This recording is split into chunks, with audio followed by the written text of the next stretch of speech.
Hello, family. Welcome. Welcome. Let me make sure that I get this call out to my friends and family on Facebook. Let them know to tune in.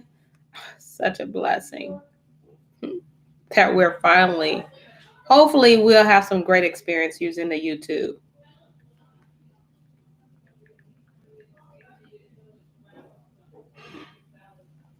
Just give me a minute. We still got a few minutes anyway before we get started. So.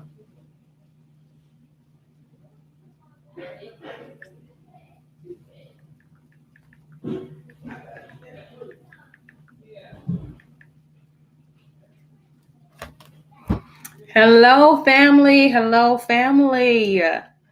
Welcome to Story Time. I am so excited. I'm your host, Lavon Gillette. I'm going to try to figure out how I can do a split screen. I'm very new to to YouTube. So I don't even know there's an option to split the screen where I can add a reader. But you know what? We will figure this thing out. That's the best thing that we can do today. Okay, we'll figure it out, and maybe it won't happen all one day. All right, but okay. So story time. What story time is? Okay, story time is pretty much a 30 to 45-minute reading. We have been in the Negro question. I want to say for about 2 months, maybe. It takes about 2 to 3 weeks to read a book. So he's had 6 books, so maybe 7 books, and we're in book number 6. So we've been in there for a while, more than 2 months actually. So this is what the books look like. This is the Negro question, written by Lee Cummings. All right, and he has 7 series. He has 7 series book, and we're on book number 6. I purchased this book on Amazon, by the way, just to let you know. It was like less than $30. Okay. I want to say less than 25. And what we talk about is our heritage, that we rediscover our heritage, things that you weren't taught about who you really are as a people, as we identify as being Hebrew, no longer identifying with calling ourselves African American, because we know that that does not exist. Okay. It just didn't. All right. So we just talk about these things. We talk about it. We give proof in that regards. We share about the American history, some of the things that they want to keep hidden under, swept under the rug. Well, we rip that thing up. Okay. We rip it all up. And we say, hey, these are the lies that we're no longer feeding our children. These are the lies that we're no longer hanging on to. That is what story time is. It is exposing the lies and exposing your real history, your true identity of who you are as a people. You are the people of the book. Excuse me, as I try to get people on, well, not get people on, but let them know that we're on. All right. So in the beginning, so Monday through Friday, we like to read scripture before we start anything. We read Monday, Tuesday, Wednesday. We come and hit you harder with that Psalms 91. We were recently doing Psalms 105, but I believe Yah wants us to go into Psalms 91. So if you haven't read Psalms 105, check it out. We've read Psalms 105, and now he's moving us to Psalms 91. So Monday, Tuesday, Wednesday, that's what we read. Thursday, because he tells us, his people, his chosen, his seed, the seed of Jacob, to keep the commandments. Well, we read on Thursday, we read the 10 commandments. And then on Friday, before story time jump off, we hit you with Jubilees 2 and 18 all the way down to the 22nd verse. Why? Because he tells you about honoring the Sabbath. Did you not know that the Sabbath, he told us to keep the Sabbath day holy in the 10 commandments? Well, we tell you why we should honor the Sabbath and keep it holy. And it's all in Jubilees 2 and 18, all the way to the 22nd verse. So with that being said, we're going to get into it. We are. Let's go. All right. Psalms 91. Listen. Okay, y'all. Because he's talking to his people. He talking to the chosen seed of Jacob, y'all, especially in this day and time. When I heard this scripture in our prayer morning, in our early prayer, I was like, that's it. It resonated with me so much. Not that the whole word don't, but this spoke because of a day and time, the day and time that we're living in. This spoke. So I'm gonna stop talking and I'm gonna show you why it spoke to me. And I'm gonna read it how it was read how it was read, okay? So hopefully you feel that impact. There you go. Didn't see that coming, huh? I know you didn't. All right, let's go. All right, Psalms 91. It says, "He that dwells in the secret place of the El Elyon shall abide under the shadow of El Shaddai. I will say of Yahuwah, He is my refuge, and my fortress, my Elohim. In Him will I trust." Not in the government. Anywho, "Surely He shall deliver you from the snares of the fowler and from the noisome pestilence. He shall cover you with His feathers, and under His wings shall you trust. His truth shall be your shield and buckler. Mm-mm-mm. You shall not be afraid for the terror by night, nor for the arrow that flies by day, nor for the pestilence that walks in darkness, nor for your destruction that wastes at noonday. A thousand shall fall at your side, and 10,000 at your right hand, but it shall not come nigh to you." Come on, covenant keepers. "Only with your eyes shall you behold and see the reward of the wicked."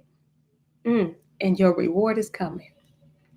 "Because you have made Yahuwah, which is my refuge, even El Elyon, your habitation. There shall no evil befall you, neither shall any plague come nigh your dwelling place." Where am I? Your dwelling. Sorry, your dwelling. For he shall give his angels charge over you to guard you in all your ways. They shall bear you up in their hands, lest your foot dash your I'm sorry.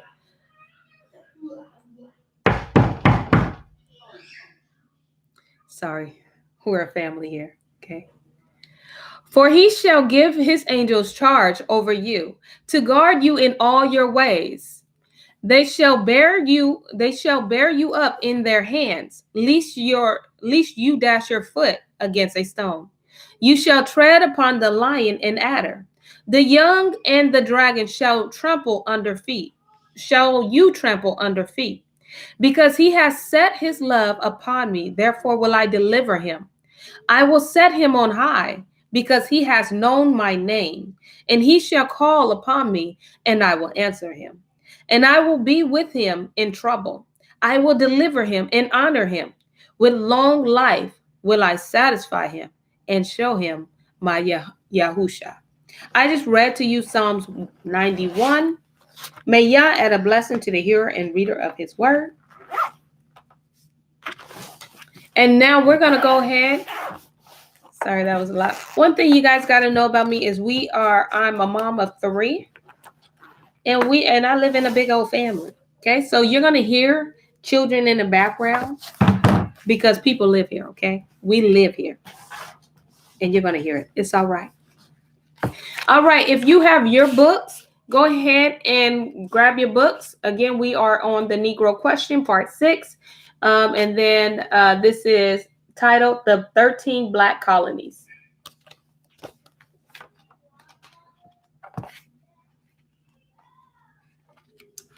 All right. Let me see if I don't have options to turn the camera. Okay, so I don't have options to turn the camera.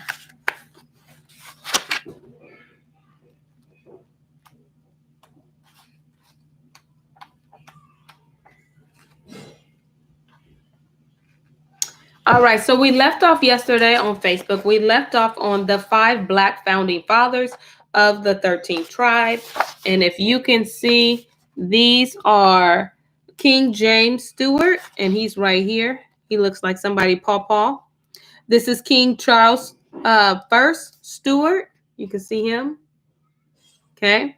This is King Charles II right here. King James II, right here. And then King Charles III. And we're going to go ahead and read about what this is talking about. So let's dive in. This is a quote by Joseph Ritson. He says, "The Highlanders are generally diminutive, with brown complexion, and almost always with black curled hair and dark eyes." So he's trying to say Mr. Ritson was not a swarthy person himself. He wasn't dark, he wasn't tawny, he was white, okay? So he's trying to say that the people that established Europe, they were dark skinned. They weren't white.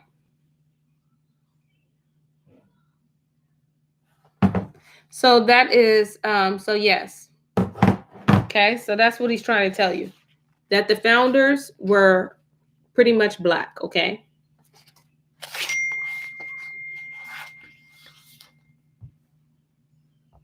Sorry. All right, so again, he hits you with this quote. And it says, again, the Highlanders are generally diminutive with black complexion and almost always with black curled hair and dark eyes. And you can see a list of the Highlanders. See, first, George and Samuel, James, Donald, and it gives a list of their age. But this right here is telling you what color their complexion is. Brown, dark complexion, brown, rusty, swarthy, ruddy, dark complexion, black, let me see, sturdy, yes, black, rusty, brown, nut brown, brown, and then black men. So listen, who can't read from right to left? That was our original. That's how we were originally supposed to be reading anyway. But anywho, Jacobite gleanings from the state manuscripts, page 48. So this information was found in the book, and this is written by Arthur J. Macbeth Forbes, Harvard College Library. So these good old colleges have a lot of our history.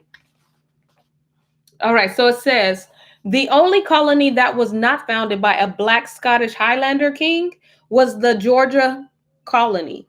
I have to mention this in my conclusion to close any gaps that the government-sponsored scholar might use against the truth. The Hanover kings were German descent. And according to Benjamin Franklin essay, page 85, 86, 87, and 88, the German Hanovers were a black people. Benjamin Franklin wrote this essay in 1751. And at that time, the black German King George II was sitting on the throne of England. And that is a fact. The original translator of the King James Bible, which was written in 1611, made a statement in their introduction on page 164 of this book. And it reads, this is the quote, so that if on the one side we shall be traduced, if they lie on us, okay, by popish persons at home or abroad, who therefore will malign us, because we are poor instruments to make God's holy truth to be yet more and more knoweth unto the people, whom they desire still to keep in ignorance and darkness. End quote. This is what happens to the entire world. We have been kept in darkness and abject ignorance. I have one final document that validates the authenticity of the ship's manifest that I have presented to you. On the next page, I would like to present to you the memoirs or memories of our former English Secret Service agent, John Mackey. Mr. Mackey served during the reign of the Queen Sophia of England, who trusted and valued his work so much that she published some information that she published from John Mackey's original publication. We will read the same information that Queen Sophia read, information that she did not object to, and information that she acknowledged to be true by publishing from John Mackey's life. from John Mackey original work. What you are about to read will change your life forever. Come and see. Memoirs of the Secret Service of John Mackey. Okay, so this is what it looks like. Sorry, it's a little backwards. Everyone see that? Okay. So now we're going to dive into these beautiful memoirs that will change our life.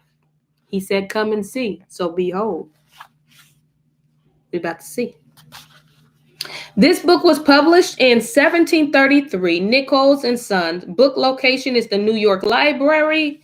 It says, a description of the princes, dukes, earls, and noblemen of the Scots and Brits. Number 1, Charles Lenos, page 36, Duke of Richmond, son of Charles I of Scotland. Black complexion, much like King Charles. Second, John Lord Somers, page 48 and 49 and 50, late Lord Chancellor. He was born 1651 he was Lord 1651 and through 1716. But guess what complexion he was? Brown. You got that right. Number 3, Daniel Earl of Nottingham, pages 25 and 26, Secretary of State, a tall, thin, listen, y'all smart, black man. That's right. That's what it said. Number 4, Charles Duke of Somerset, pages 16 and 17, Master of the Horses, reign of Charles II, black complexion. 5, John Duke of Buckinghamshire, pages 19 and 20, was Earl of Mulgrave in the reign of King Charles II. Hitting it again, reigning with a brown complexion. Oh, but wait, there is more. He said, number 6, Charles Duke of St. Albans, page 40, first son of Charles II, black complexion, much like King Charles. 7, John Duke of Newcastle, page 35, Earl of Clare, before the Revelation. Oh, Revelation, my bad. Come on, dyslexia. Okay, before the Revolution. King Williams created this gentleman a duke and gave him a garter, black, ruddy complexion.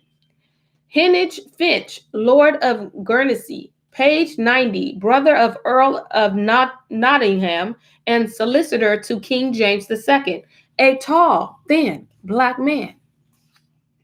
Number 9, Earl of Feversham, page 98, took oath to King Williams, a middle stature brown man. 10, Ford Lord Grey of Work, page 103, governor of Barbados under King Williams. Listen, again, this man was a thin, brown, handsome man. The description of the Black Scottish Highlanders comes to us from a very reliable source, the English Secret Service. Please note that that is in bold letters. Okay, so that is something of importance there that he wants you to know. Okay, the data from this document was taken from the original manuscript and confirmed by his son, Spring Mackey. I have a threefold cord here. The eyewitness account of Joseph Ritson, that's one of them cords. The eyewitness account of the Secret Service agent John Mackey, that's 2. And the ship manifest, pages 135, 137, and 139. From the veteran, if you take a man and give him false memories, a false name, and a false past, what will we become? African Americans. See what I did there? Funny. Anywho. Okay, what would he become? Okay. He would become an artificial being, and that is what has happened to the so-called Negro. The Negro has been made into an artificial being through the erasing of his memory. If the Negro had his father's book, then his memory could be restored. But the books that contain his past memories have been burned. Books like the Negro Question, series seek to restore the true memories of the so-called Negro. And you know what? That is absolutely true. Because listen, you have been listening to me read these books, but a lot of the places are where they are in these fancy schools, these fancy universities. A lot of our stuff is in the fancy universities, right? Harvard. I've read a lot of articles from Harvard, right? Um, in France, in the Vatican, and Antigua, like all these different places that keeps what belonged to us in their possession. So what do? You get a people that hold on to calling themselves African American, and it's okay to trace back that. If you trace back any nation of a people, they have a home to go to. But when you come to us, we should be satisfied with saying that we American. But what rights do you have? First off, your dog named Pudo, he got more rights than you. And the dog don't speak, he bark. What rights do you have, swarthy people? A brown complexion people? You have none, but what you do have is the illusion of rights. I don't even think you can really call yourself a citizen of America, of United States of America. So when we have these memoirs that's been stolen from us, and we have authors like Mr. Lee Cummings who really enjoy and put a lot of effort into the research that he comes up with, he literally tells you where he found this stuff. And a lot of us say, oh, well, that's from Wikipedia. That's not credible. Oh, that's from Google. But hey, if it gives you what you need to find out who you are, then let it be. Because if you think you're going to get who you are from these fancy schools, unless the Most High place a teacher in there that's down with the truth, that's the only way. And he going to give it to you under the table. But if you think these people are going to sit there and tell you who you are straight off a GP, that's not going to happen. He said search. He said search. That means that's a whole different thing about looking. I have to stop telling my kids to look for stuff. I got to tell them to search. You can't find your book? Search for it. That's a whole nother level. That's a whole lot of mental energy going towards that, because you got to really move some stuff out the way. He told you, seek me. He didn't say, look for me. I'm right here. If you're going to seek for him, you're going to dig up some stuff. Because these people, these elites, have hidden it from you for a reason. Because they don't want you to know who you are and the power that you have. Because once you reveal his name, first off, when you reveal, he said, if my people who are called by my name. So there's a name. And what I can tell you is not Jesus. That's not the name, because that name is known worldwide. So that can't be the name. Everybody knows that name. That's not it. But his people, there's a remnant of his people that need to know his name. I just read Psalms 91, because you know my name. That means there's a whole lot of people that don't know his name, but everybody knows the name of Jesus. So it can't be that. As petty as that sounds, that can't be that. So I am encouraging you all to start. If you got to Google it, Google it. Don't knock Google. Don't knock Wikipedia. Chew the meat and spit out the bones, because the bones might hurt you. But chew the meat. All right? Okay, we're going to go back. We're going to go in here. We're going to go in here. I'm going to show you the three kings at Ludgate, London. Now, these some hefty men, okay? They hefty, even in the concrete, okay? Hopefully, I can get y'all in here. Look at that. All right, thick bodies. Come on, sir. Look at the kneecaps. These your people. Come on. Listen. Come, listen. All right? Suited, okay? Armored up. I don't want to hear nobody else saying women can't wear pants. Because bam, what they wear? They ain't wearing pants. Anywho, that's a whole nother level. All right, so listen. This image at the Bury, Bank of London. Who got this image? London.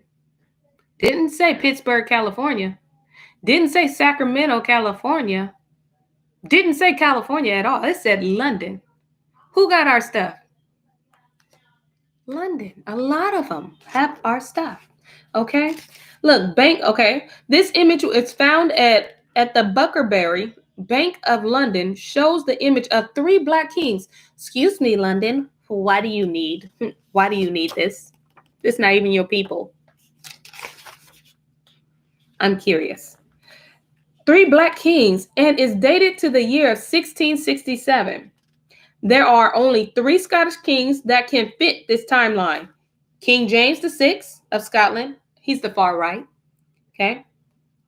King Charles I of Scotland, he in the center, the thicker one, short stature one, with the curls, okay? And King Charles II, Scotland, to the left, to the left, maybe not the right song, but he was to the left, okay, of the picture. There you go. See that? Look at the beard. Is that a beard? Come on, beard gang. Go ahead. We've been doing, ain't nothing new to the sun. Ain't nothing new. We've been doing this. All right, listen. The balls in the hand. Okay, the balls in the hands. Don't judge me. The balls in the hands of the 3. Okay, sorry. I got to read what I read. Focus. Listen, the balls in the hands of the 3 kings represent the world rulership, and the only kings that took pictures with the balls in their hands were the Byzantines kings. I didn't notice the balls, okay? Excuse me. I don't think you noticed them either, okay? I was just trying to figure out where he was going with the word, with the sentence, that's all. But I do see the balls now, okay? I see, there's one. And then there's one right there. All right, I see it. Okay. The Byzantine kings ruled the eastern leg of the Roman Empire, and it was said of the Black Britons in their books, they called themselves Romans. What happened to their books? That's what Mr. Lee said. He asked that question. He said, what happened to their books? Professor Boyd Dawkins from page 3, okay? He said the inhabitants of Britain belong to a very different races. That's what it says, races. Britain was inhabited by the Black Basque from ancient times, and in their books, they called themselves Britons and Roman citizens. These images of Stuart kings, Scottish Highlanders, excavated at the Bury, Bank of London, proves that King James and his seeds were black. I have presented the facts as they emerged out of the ground along with the eyewitnesses' accounts. It is time for you to put on the robe of a judge, okay, and sit in the judgment seat. The only advice that I shall give to you is the words of Yahushua. Judge not that you be not judged, but if you judge, judge righteously. Okay? But if you judge, judge righteously. So what do we judge based off of? I'm thinking Torah. Okay, but I'm pretty sure his mind is not going there, but we're going to find out what his mind is going into. I appreciate your patience. Come on. Come on. All right. My mind be having squirrel moments. Y'all get me, though. All right. The Black founding fathers of the 13 colonies. Okay. These are Pawpaw. This is Pawpaw. I like him. I feel something there. King James Stewart, King Charles the first Stewart, King Charles II Stewart, King James II Stewart, and King George, third German king. Now, King James the first, King Charles the first, King Charles II, King James II, and the Black German King George II are the true founders of the 13 British colonies. And you know what they all got in common? Honey, they black. Okay, they dark skinned. Okay, they Hebrew. They aren't they aren't white. I never knew this out of the 34 years of living this good old I just never knew that. I've always thought when it came to England, I just thought that the founders were white. Now maybe that's just my bad, or maybe I missed a whole lesson when the teachers went over this. But I never knew. I never knew. Square moments. Okay.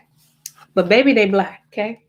These black kings are the real founding fathers of the 13 colonies. There is no such thing as the white founding father. Baby, let me put some bass in my voice when I say that. Give me a minute, okay?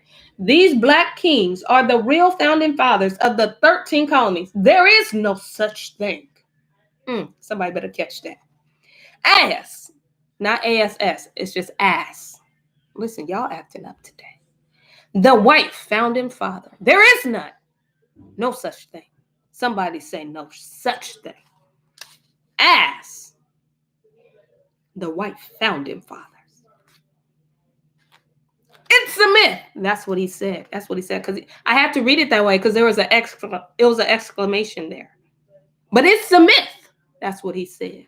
I didn't say it, but Mr. Cummings said it. If you are a history teacher, okay, social study teachers, or a pastor of a church, I don't fault you for what you teach. You have been teaching what you were taught. That is not your fault. I believe that it was the Apostle Paul who said, when I was a child, I spoke as a child. 1 Corinthians 13, 9 and 12 is where you can find that, okay? But when I became a man, I put away childish things. Yes, I feel that. I feel that. What the government-sponsored school system taught us about the European and colonial history is childish and can't be proven. Verse 12, for now we see through a glass darkly. We have been looking at history through a dark glass. Books and images provided to us by the Texas State School Board. They have mentally steered us away from the truth. What is this then? This is that which was spoken by Joel the prophet. Joel's second chapter, that in the last days, and I'm going to quote, I will pour out my spirit on all flesh, and your sons and daughters will prophesy, and your old men shall dream dreams. What is the conclusion of this great matter? The whites must be credited with picking up the pieces and moving the government forward. But the credit for the forming of the original colonial government and the 13 British colonies must be given back to the Black Scots. These are the generation of the 13 Black colonies. It is finished. And listen, I'm going to talk about it because he finished, but I'm not. Because listen, we're going to talk about that because he said, look, history teachers, pastors, I don't fault you for what you teach, okay? I don't either. Because through that teaching, there's a great experience and there's a great lesson that we all learned, okay? But what I will say is when someone plants seeds, it is your job to research that. You are made accountable.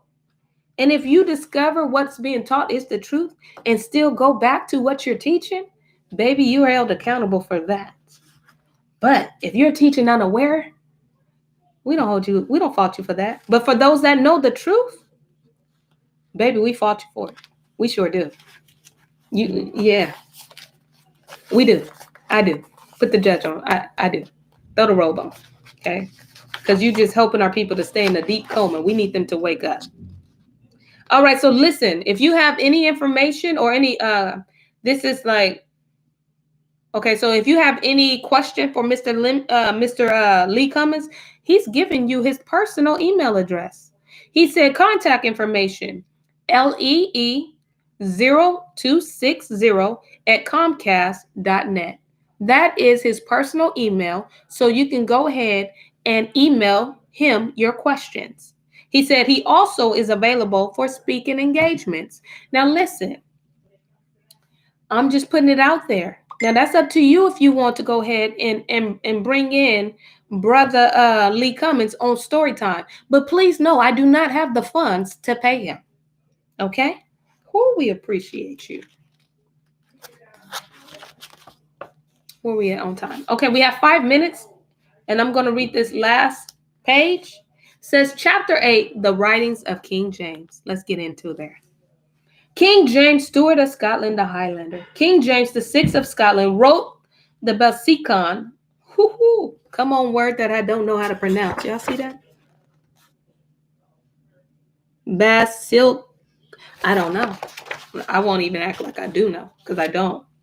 But I do know Doron, because I know somebody named Doron. In response to forged books that was circulating in England concerning himself, the book was broken up into 3 parts: the religion practiced by King James, how the prince should behave as king, and the prince's personal conduct. I thought it was prudent to examine the writings of the King James, since I read and quote from his translated Bible. In fact, the King James Version of the Bible is being used across the entire world, but yet not one preacher has ever taught the words of the King. Not one, including me. Well, let me point to him, including him. Okay? I feel like such an idiot, okay, in that I have never examined the ideology or ideology. I don't know how to pronounce it, but y'all get it. Ideal, and add the OGY to it. Got you. Of this king. Who was this guy? What did he think? What church did he come from, or what assembly did he come from? There's a difference there. What was his doctrine? What we don't need conjecture or guess. We don't need to guess. We have the king writings, which allows us to peep into the mind of the sleeping, dead king. Let's do something unique. Let's eliminate the opinion of the author, Lee Cummings, and the so-called scholars. Why not allow a sleeping king to speak for himself? And speak he shall. Tune in tomorrow for tomorrow's story time, because as you can see, the dead is going to speak. And I can just imagine that this is going to be real, real good. Okay? So tune in. Make sure you tune in for story time tomorrow at 7 p.m. I certainly appreciate you all joining us on our new platform, YouTube. I hope that it was no craziness going on in the little freezing and all that kind of stuff. No pettiness, okay, on the Facebook side. But I absolutely enjoyed you all and enjoyed this lesson, because y'all, this is really good. I definitely want to put out there again, story time has nothing to do with religion. We are not anti-white people. We are just a lover of truth. And baby, if we if we discover some things that aren't true, then we tell it like it is. And guess what? It is what it is. Doesn't mean that you're like that. Not at all. Okay? We love everybody, okay? We may not like the spirit of some of y'all ancient forefathers, but we still love you. Right? We just don't have to deal with the spirit. We don't have to tolerate the spirit aspect. But you know what? We're here to show and promote love. I hope that made sense, because in my mind it did. Maybe when I said it out loud, it just got jumbled up and it didn't. However, we're going to go ahead and sign off with a good old prayer. Father, Yah, we thank you for story time. We thank you for the author of Lee Cummings, Yah. I pray that you will continue to bless him, continue to give him more revelation, Yah. Continue to give him a deeper revelation of who you are, and just a special encounter with him, Yah.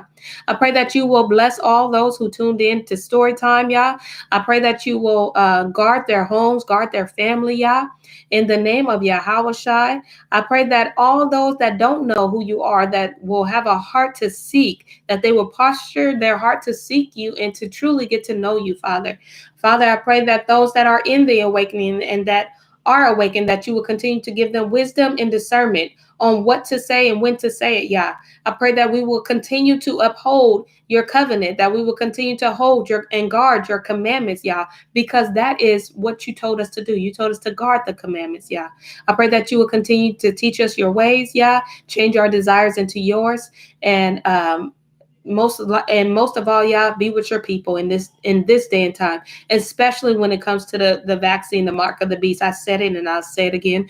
Especially when it comes to the mark of the beast, y'all.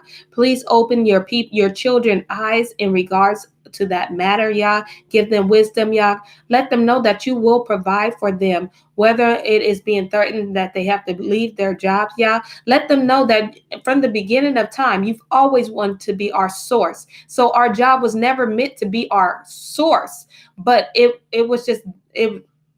Yeah, we just got caught up. Yeah, but you were always destined to be our source. Yeah. So no matter what this world system may threaten us, yeah, please give us the peace that we need. Please please continue to provide for your people. Please continue to hear our cry. Yeah, please hear the blood that's been shed, that's been shed, that injustice, like just been killed. Please hear that blood cry, yeah. Just like when you heard Abel, yeah. I really truly pray that you will hear the cries, and yeah, please give this system what it deserves and cover your people. We thank you for Psalms 91. I ask that you will continue to work in our lives, continue to let us lead people to the Father. And these things I pray in Yahweh name. Amen. Amen. Hallelujah. Thank you all who tuned in. Be sure to share this, and I will see you tomorrow at 7 p.m. Bye-bye.